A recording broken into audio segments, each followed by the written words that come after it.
안녕하세요. 크리스탈입니다. 오늘은 우리나라 최초의 장편 추리소설 김내성의 마인으로 함께 하시겠습니다. 마인은 1939년 2월 18일부터 10월 23일까지 8개월간 신문에 연재되었던 소설로 당시의 인기가 대단했다고 합니다. 소설의 시작은 세간의 사람들에 의해 일명 공작부인이라고 명명되는 세계적 무희 주운몽의 생일을 기념해 개최된 가면무도회장의 화려한 장면에서 시작되는데요. 1930년대 경성을 배경으로 유불란이라는 감성적이고 매력적인 탐정과 세계적인 무희 주운몽과 그의 나이 많은 남편, 정체를 알 수 없는 살인마 해월 등이 등장합니다. 지금으로부터 86년 전에 쓰여진 탐정소설은 어땠을까요? 마인은 탐정소설의 불모지였던 30년대의 조선 문단에 탐정소설을 성립시키는 선구자적 역할을 했다는 평을 받고 있습니다. 이야기가 긴데요. 긴 이야기 저와 함께 읽어볼까요? 구독과 좋아요, 알림 설정으로 응원해 주세요. 제2차 참극. 유불란은 거기서 더 그 자리에 앉아 있을 수 없는 초조와 흥분을 한아름 품고 황세민 교장을 식당에 남겨둔 채 백화점을 뛰어나왔다. 이상한 일이다. 똑같은 인물의 사진을 해월이도 가지고 있고 황세민도 가지고 있고, 그리고 또 남수가 주었다는 사진은 대체 누가 가지고 있던 것일까? 초여름의 종로 내거리가 유불란 탐정의 눈에는 마치 황당무계한 백일몽의 풍경처럼 비치는 것이었다. 해월과 황세민, 해월과 황세민. 아무리 생각해 보아도 복숙이 해월과 황세민 사이에 있어야만 할 그 어떤 관련성의 실마리를 잡을 수가 없었다. 10년 전 아메리카 샌프란시스코로부터 300만 원이란 거액을 품고 표현이 귀국한 황세민. 그리고 300만 원이란 대금을 모두 교육사업에 던진 황세민. 그러나 그와 같은 거액이 어디서 들어왔는지를 밝히지 않는 황세민. 특별히 영어와 중국어에 능통했으나 남달리 높은 교육을 받은 사람 같지도 않아 보이는 황세민. 얼굴이 노동자처럼 거무튀튀하니 볕에 찌든 황세민. 남수의 말에 의하면 사회사업 같은 것은 꿈도 안 꾸던 배경으로 하여금 해성전문학교를 위하여 70만 원 제공 문제를 승낙시켰던 황세민. 그리고 복숙이 해월의 것과 똑같은 사진을 시계 뒷뚜껑에 붙여가지고 다니는 황세민. 깊고 깊은 의혹의 굴속으로 빠져들어가는 자신을 추스르며 유탐정은 지나가는 택시를 잡아타고 효자동 해성전문학교를 향하여 쏜살같이 달렸다. 이윽고 해전 현관 앞에서 택시를 내린 유탐정은 황 교장과의 면회를 수부에 청하였다. 교장 선생님은 아침에 외출하셔서 아직 돌아오시지 않았습니다. 하는 늙은 소사에게 그렇습니까? 그러나 오후 1시에 황 교장과 교장실에서 만나기로 약속이 되었는데 나는 이러한 사람입니다. 하고 유탐정은 얼토당토하는 가짜 명함을 꺼내 소사에게 주면서 1시까지는 아직 10분이 남았으니까 하여튼 좀 기다려보기로 하지요. 네, 그럼 이리로 들어오시지요. 소사는 의아스러운 눈치로 유탐정을 쳐다보면서 교장실과 접한 응접실로 그를 인도하였다. 만일 교장실과 응접실이 접해 있지 않았던들 유탐정은 어떠한 수단을 써서라도 교장실에서 황 교장을 기다렸을 것이다. 그러나 응접실과 교장실이 문 하나를 사이에 두고 서로 통하게 된 사실을 안 유탐정은 인도하는 대로 응접실 의자에 유유히 걸터앉아서 황 교장을 기다리는 것이다. 이윽고 소사가 차를 가져다가 유불란 씨에게 권하고 다시 밖으로 나가자마자 그는 벌떡 의자에서 몸을 일으켜 교장실로 통하는 도어를 열고 옆방으로 들어갔다. 교장실로 들어가자 그는 곧 뜰에 면한 유리창의 커튼을 내리고 테이블 위에 놓인 서류함을 뒤지기 시작하였다. 그러나 거기서 목적물을 발견하지 못한 유불란은 이번에는 테이블 서랍 속에서 조그마한 수금고를 끄집어내 그 속에 든 편지 뭉치를 조사하기 시작하였다. 그 중에서 필적이 꽃 같은 2개의 영문 편지를 골라가지고 내용을 한 번씩 읽어본 후에 발신인의 주소와 성명을 불이 나게 자기 수첩에다 적어놓고 다시 응접실로 돌아와서 소사를 불렀다. 황 교장이 아직 안 돌아오시니 내일 다시 찾아오겠다고 여쭤주시오. 해성 전문학교를 뛰어나온 지 30분 후 태평동 자기 서재의 암녹색 소파에 누운 유불란은 이제 방금 해전 황 교장실에서 적어가지고 온 수첩을 물끄러미 들여다보고 있었다. 윌리엄 앤더슨, 샌프란시스코 해안통 357번지. 윌리엄 앤더슨과 황세민 교장 사이에 어떠한 관계가 있는가?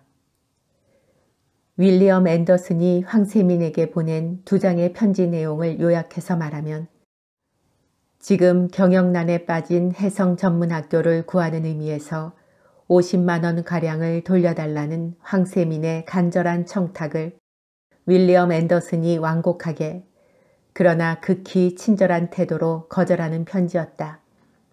얼마 동안 소파에 누워서 수첩을 들여다보고 있던 유불란은 벌떡 몸을 일으켜 테이블로 가서 펜을 들었다.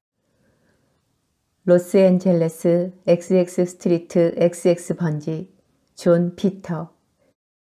샌프란시스코 해안통 357번지의 윌리엄 앤더슨과 경성 해성전문학교 교장 황세민의 관계를 상세히 보고하라. 경성 코리아 유불란. 유불란은 펜을 놓고 초인종을 눌러 젊은 서생을 불러들였다. 존 피터 씨에게 치는 전보다 빨리 국으로 가서 다전해주게. 네. 그리고 오늘부터 사흘 동안은 삼청동 주은몽 씨 댁에서 묵을 테니 내게로 배달되는 중요 서신은 하나도 빼지 말고 그리로 보내주게. 네, 그러겠습니다. 서생은 전문을 가지고 다시 밖으로 나갔다. 유탐정이 전보를 친 존 피터 씨로 말하면 로스앤젤레스에서 변호사 개업을 하는 한편 사립탐정으로서 이름이 높은 중년 신사다. 재작년 봄 유탐정이 여행을 했을 때 동양의 신비와 범죄라는 책의 저자로서 특히 동양에 관한 범죄 사건에 유달리 흥미를 가지고 있는 이 존 피터 씨를 찾아본 후부터 2 사람 사이에는 10년지기와 같은 친분이 맺어졌던 것이다. 아무튼 이제부터 필자는 복수기 해월이가 연출한 제2차 참극의 전말을 기록해야만 할 때가 왔다고 생각한다. 언제나 그러했지만 이번에도 해월은 탐정 유불란의 바로 눈앞에서 사람을 죽이는 실로 불가사의한 일을 벌였던 것이다. 유불란은 백남수의 말대로 그가 여행으로부터 돌아오기까지 약 사흘 밤을 오상억 변호사와 함께 삼청동 백남수의 집에서 묵었다. 그러나 그 사흘 동안이야말로 유탐정에게 있어서는 실로 여러 가지 의미로 초조와 번민의 연세였다. 첫째로는 사건을 하루바삐 해결해야 되겠다는 말하자면 탐정으로서의 초조였고, 둘째로는 한 사람의 연애자로서의 번민이었다. 더구나 오상억이라는 새로운 경쟁자가 주은몽의 눈앞에 나타난 이 즈음, 그리고 전과는 달라서 주은몽의 태도가 지극히 애매해진 이 즈음이 아닌가. 오상옥과 어깨를 가지런히 하고 정원을 산책하는 은몽의 뒷모양을 멀리 2층 발코니에서 내려다보는 유불란의 초조한 가슴 속 자기와 더불어 같이 하는 시간보다도 오상옥과 같이 있는 시간이 많은 주은몽이었다. 조각처럼 단아한 오상옥의 어여쁜 용모를 아침 저녁으로 대하지 않으면 아니 되는 유불란의 우울한 마음. 차라리 은몽을 눈앞에 보지 않았음이 다행이라 생각하였다. 그와 같은 초조 가운데서 하루가 지나고 이틀이 지나고 마침내 사흘이 지난 날밤 9시쯤 해서 탐정소설가 백남수가 여행으로부터 돌아왔던 것이다. 이것은 나중에야 한 일이지만 그때 여행으로부터 백남수가 가지고 온 보고야말로 이 세상이 가질 수 있는 가장 큰 비극의 하나인 동시에 우리들이 느낄 수 있는 가장 무서운 비밀의 하나였다. 그렇다. 제2차 참극이 일어난 것은 백남수가 여행으로부터 돌아온 바로 그날 밤이었다. 그날 밤도 경성 장안엔 짙은 밤안개가 비오듯이 흐르고 삼청동 공원 일대는 그 깊고 깊은 무막 속에서 고요히 잠들고 있었다. 그 즈음 2층 응접실에는 여행으로부터 돌아온 남수를 중심으로 오상옥, 유불란, 은몽, 정난 이 네 사람이 묵묵히 앉아있는 남수의 심각한 얼굴을 쳐다보고 있었다. 그래 오빠, 여행은 어디로 갔었어요? 하고 정난이 물었으나 남수의 입은 통 열리지 않았다. 백군 어떤가? 보건대 이번 여행에서 무슨 대단한 수확을 얻어온 듯한데 왜 그리 잠자코만 있는 거야? 하고 이번에는 오 변호사가 물었다. 아무런 말도 묻지 않고 그저 남수의 얼굴을 무섭게 쳐다보고만 있는 것은 유불란과 은몽이었다. 그러나 유불란은 남수의 얼굴만을 쳐다보는 것은 아니었다. 거기 앉아있는 사람들의 얼굴들을 하나도 빼놓지 않고 그 재빠른 눈초리로 하나씩 하나씩 엿보는 것이다. 은몽의 얼굴, 오상옥의 얼굴, 정난의 얼굴들. 오빠, 그래 그 사진 속의 인물이 누군지 아셨어요? 하고 재차 묻는 정난의 말에 남수는 비로소 입을 열었다. 정난, 너는 네 방으로 가거라. 그리고 이번에는 은몽을 향하여 은몽 씨도 자리를 잠깐 사양해 주세요. 하고 정난과 은몽이 응접실로부터 퇴장하기를 은근히 청하였다. 왜요 오빠? 여기 있으면 어때요? 하고 정난은 적지 않게 오빠를 나무라면서 의자에서 일어섰다. 그런 게 아니다. 심장이 약한 여인네들이 들어서는 안 될 이야기니까 그러는 게지. 은몽 씨, 정난과 같이 잠깐만 자리를 비켜주시오.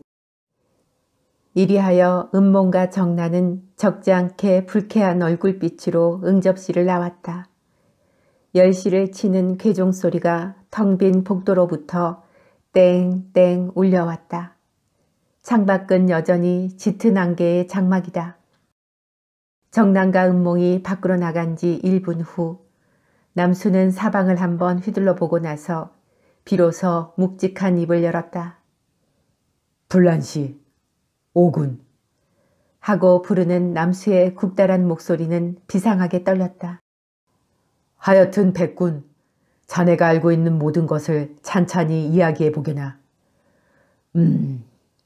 그러나 지금 이 자리에서 그것을 이야기해도 될는지 어쩔는지 나는 두렵네.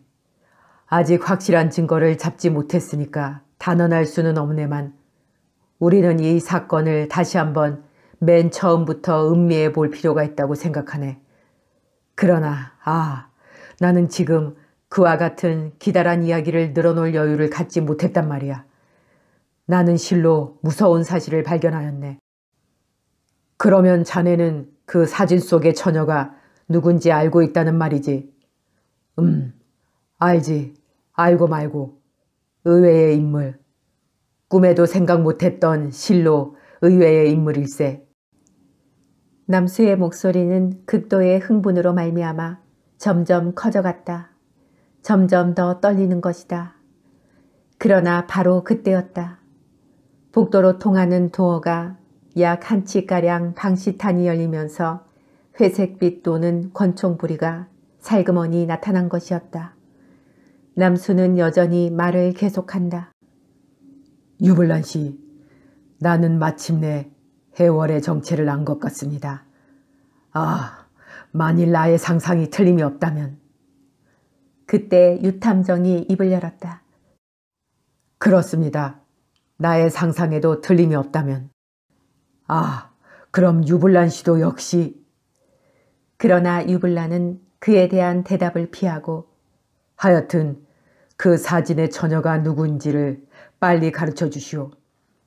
그때 문틈으로 뾰족 나온 피스톨의 구멍이 그 어떤 목적물을 향하여 소리 없이 움직이기 시작하였다. 그 어떤 목적물을 향하여 움직이고 있던 문틈의 권총부리, 그 차디찬 권총부리가 마침내 하나의 심장을 노리면서 우뚝 멎는 것이었다. 뭘 그리 주저하시오. 그 사진 속의 인물이 누군지. 하고 유블란이 재차 물었을 때 백남수는 그 무엇을 결심한 것 같은 비장한 얼굴을 번쩍 들며 입을 열었다. 그것은 지금으로부터 30년 전. 그러나 그 한마디가 이 세상에 남겨놓은 백남수의 최후의 목소리였다. 탕! 하고 방안을 진동시키는 한 방의 총소리. 앗! 하고 외치는 유블란. 악! 하고 의자에서 뛰어 일어나는 오상억. 머리를 약간 앞으로 숙이고 두 손으로 테이블 귀를 잡은 남수의 몸뚱이가 지프로 만든 허수아비처럼 힘없이 앉았던 의자와 함께 털썩하고 방바닥에 쓰러졌다. 어디냐? 하면서 남수의 쓰러진 몸뚱이를 쓸어안는 유탐정. 복도다! 복도다! 하고 부르짖으며 쏜살같이 복도로 뛰어나가는 오상억 변호사. 안았던 남수의 몸뚱이를 내던지고 오상억의 뒤를 따라 다름질해 나가는 유탐정. 아, 해월이다, 해월이! 하고 외치는 오상억 변호사의 높은 목소리가 그때 복도로부터 들려왔다. 뒤를 따라라! 하고 고함을 치면서 도어 밖으로 뛰쳐나간 유탐정. 그는 거기서 무엇을 보았는가? 해월이, 해월이, 저 무서운 살인기 해월이. 머리에서부터 발 뒤축까지 치렁치렁한 주홍색 망토로 전신을 둘러싼 살인기 해월이가 권총을 휘저으면서 기다랗게 뻗친 복도로 층층대를 향하여 화살같이 달리고 있지 않은가. 유블란 씨, 빨리빨리! 하고 고함을 치면서 해월의 뒤를 따르는 오 변호사. 해월의 그림자를 놓쳐서는 안 됩니다. 하면서 오상억의 뒤를 따르는 유탐정. 아, 해월이가 아래층으로 내려갑니다. 새빨간 망토를 범나비처럼 펄럭이며 비상한 속력으로 층층대를 뛰어내려가는 해월의 그림자. 아, 절박한 위험. 아래층 침실에는 은몽이 잠들어 있을 것이다. 오상옥 씨, 놓쳐서는 안 됩니다. 은몽 씨가 침실에서 잠자고 있으니까. 하고 주의시키는 유탐정의 초조한 부르짖음. 오상억의 뒤를 따라 층층대를 미끄러지듯 다른 박질에 내려간 유블란 탐정은 그때 왼편으로 기다랗게 뻗친 넓은 복도를 미친 듯이 달리는 해월의 불덩어리처럼 새빨간 그림자를 보았던 것이다. 그러나 그 순간 유탐정은 가슴이 서늘해짐을 전신에 느끼고 우뚝 멈춰섰다. 왜 그러냐 하면 오상억에게 쫓기는 살인기 해월이가 오른편으로 빠져나가지 않고 현관을 그대로 지나 아틀리에를 거쳐 그 다음 방 은몽의 침실로 들어가지 않는가. 아, 위험. 은몽 씨가 위태하다. 오상옥 씨, 빨리 따라 들어가시오. 나는 이 현관으로 나가서 침실 들창문 밖으로 갈 테니 빨리빨리. 그 순간이었다. 은몽에 찢어지는 듯한 목소리가 아! 하고 복도로 굴러나왔다. 뒤이어 한 방의 총소리가 탕 하고 방 안의 공기를 찢으며 날아왔다. 음몽에 찢는 듯한 부르짖음과 뒤이어 터져나온 총소리 한 방. 아, 그것이 무엇을 의미하는지 유불난 탐정은 너무나 잘 알았다. 해월은 마침내 음몽을 죽였구나. 유불난은 마음속으로 그렇게 중얼거리며 걸려있는 현관문을 꿈결처럼 열어젖히고 정원으로 뛰어나갔다. 밖은 두꺼운 안개의 담장이다. 그때 다시 아! 하고 부르짖는 공포에 찬 음몽의 목소리가 들렸다. 뒤이어 오상옥의 날카로운 목소리가 아! 하고 놀라고 음몽씨! 하고 외치는 것을 들으면서 현관 밖에 달려있는 외등이 보얗게 비치는 짙은 안개의 장막 속으로 유탐정이 뛰어들어갔다. 유탐정이 침실을 향하여 아틀리에 들창 밖에 있는 넓은 꽃밭을 나는 듯이 휘돌고 있을 그때였다. 아! 저놈이 들창 밖으로! 유불란씨, 빨리빨리 저놈을 붙들어 주시오. 하는 오상옥 변호사의 미친 듯이 날뛰는 목소리가 들렸다. 오냐? 유탐정은 두꺼운 안개 속을 유심히 바라보며 꽃밭을 뺑 돌아 침실을 향하여 달리면서 어디! 하고 외쳤다. 그때 저기다! 저기 간다! 하고 침실 들창 밖으로 상반신을 내밀고 정신없이 고함을 치는 오 변호사의 그림자가 안개 속으로 희미하게 보인다. 어디! 유불나는 달려가자마자 그렇게 외쳤다. 저편이다! 저편으로 도망갔다! 유불란이 달려온 반대쪽을 가리키며 들창을 뛰어넘은 오상옥도 유탐정의 뒤를 따랐다. 그러나 신출귀몰한 살인귀 해월의 그림자는 보이지 않는다. 안개 속을 아무리 뒤져보았으나 있을 리 만무한 해월. 해월은 안개라는 자연의 가장을 이용하였던 것이다. 유탐정과 오 변호사가 침실로 불이 나게 뛰어들어왔을 때 음몽은 분홍빛 파자마를 입은 채 침대 위에 쓰러져 있었다. 음몽씨! 치밀어 오르는 격정을 억제하면서 유탐정은 음몽의 연연한 몸을 잡아일으켰다. 음몽씨는 다행히 아무데도 상하지 않았습니다. 총알은 이처럼 하고 옆에 있던 오 변호사가 외쳤다. 음몽을 쏜 해월의 총알은 목표가 어그러져 침대 머리맡 조그만 탁자 위에 놓여있는 화병을 깨뜨렸다. 방바닥에 흩어진 장미꽃과 가루처럼 부서진 화병. 음몽씨, 정신을 차리시오. 유탐정은 그러면서 음몽을 침대 위에 뉘었다. 음몽씨, 아무데도 상한 데가 없습니다. 오상옥도 음몽을 흔들었다. 그러나 남수 오빠가 하고 외치면서 층층대를 뛰어내려오는 정난의 무서움에 어린 목소리를 들은 유불나는 음몽을 오상옥에게 맡기며 2층에 올라가 볼 테니 음몽씨를 하고 복도로 뛰어나갔다. 유 선생님, 오빠가 하고 팔에 매달리는 것을 유불나는 정난씨, 포도주가 있거든 빨리 음몽씨에게 갖다 드리세요. 한마디를 남겨놓고 2층으로 뛰어 올라갔다. 남수의 몸뚱이를 중심으로 일면 피의 호수다.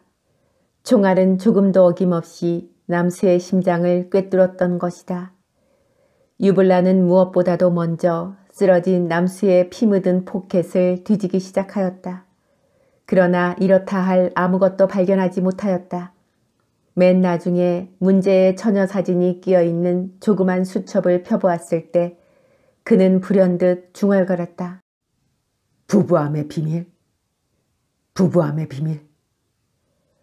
부부암의 비밀. 유불나는 잠깐 동안 수첩을 뚫어질 듯 들여다보며 그렇게 중얼거려 보았다. 문제의 처녀 사진이 끼어있는 페이지 1면에는 부부암의 비밀이란 문구가 여기저기 너저분하게 가득 쓰여 있었던 것이다. 남수의 글씨다. 그러니까 남수는 이번 여행으로부터 부부암의 비밀과 이 사진 사이에 얽혀있는 그 어떤 무서운 비밀을 탐지해 가지고 왔던 것임에 틀림없었다. 그러면 부부암의 비밀은 도대체 무엇을 말하는가? 유블라는 문제의 사진과 수첩을 자기 포켓에 쓸어넣고 경찰서에 전화를 건 다음 아래층 은몽의 침실로 내려갔다. 기절했던 은몽은 정난이 가져온 한 잔의 포도주를 마시고서야 비로소 무서운 악몽으로부터 깨어났던 것이다. 아, 유 선생님. 하고 자리에서부터 몸을 일으키려는 은몽을 제지하면서 유블라는 은몽의 이야기에 귀를 기울였다. 은몽의 파리한 얼굴에는 아직 공포의 빛이 사라질 줄을 몰랐고 옆에 앉은 정난은 오빠 남수의 무참한 죽음에 눈물을 흘린다. 2층 응접실에서 나온 은몽과 정난은 복도에서 서로 헤어졌다. 정난은 3층 자기 방으로 올라가고 은몽은 아래층 자기 침실로 내려왔다. 침실로 내려와서 자려고 파자마로 바꾸어 입고 침대에 누워있는데 어디선가 탕하고 총소리가 나겠지요. 그때 깜짝 놀라 몸을 일으키고 가만히 귀를 기울였더니 2층으로 올라가는 층층대를 뛰어내려오는 사람의 발자국 소리에 가슴이 덜컥하고 내려앉아서 그래서 은몽은 불이 나게 침대에서 한번 뛰어내렸다가 무서워서 다시 침대 위로 뛰어 올라가려 했다. 그 순간 문이 벌컥 열리고 아!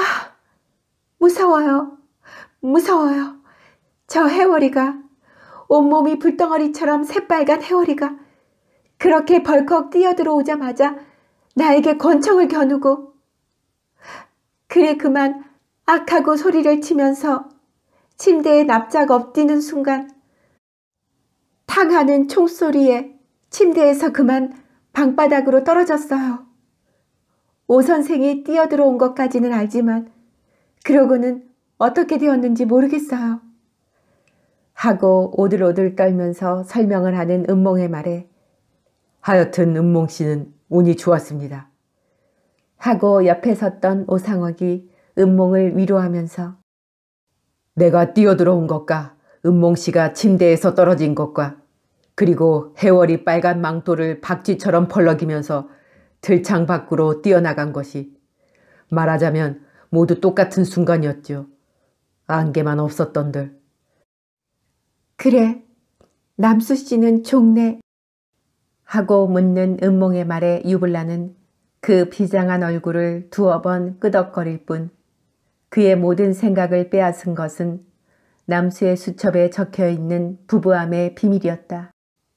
하여튼 경찰서에 전화를 걸었으니까 곧 오겠지요. 하고 침대 위에 엎드려서 느껴오는 정난의 어깨를 유블라는 다사롭게 어루만져 주었다. 그놈은 글쎄 우리 오빠를 왜 죽인 거예요? 하는 원한에 찬 정난의 말에 모두 이유가 있을 것입니다. 기왕 돌아가신 오빠를 울어보았자 소생시킬 수도 없는 일이니 진정하세요. 하는 유블란의 부드러운 음성.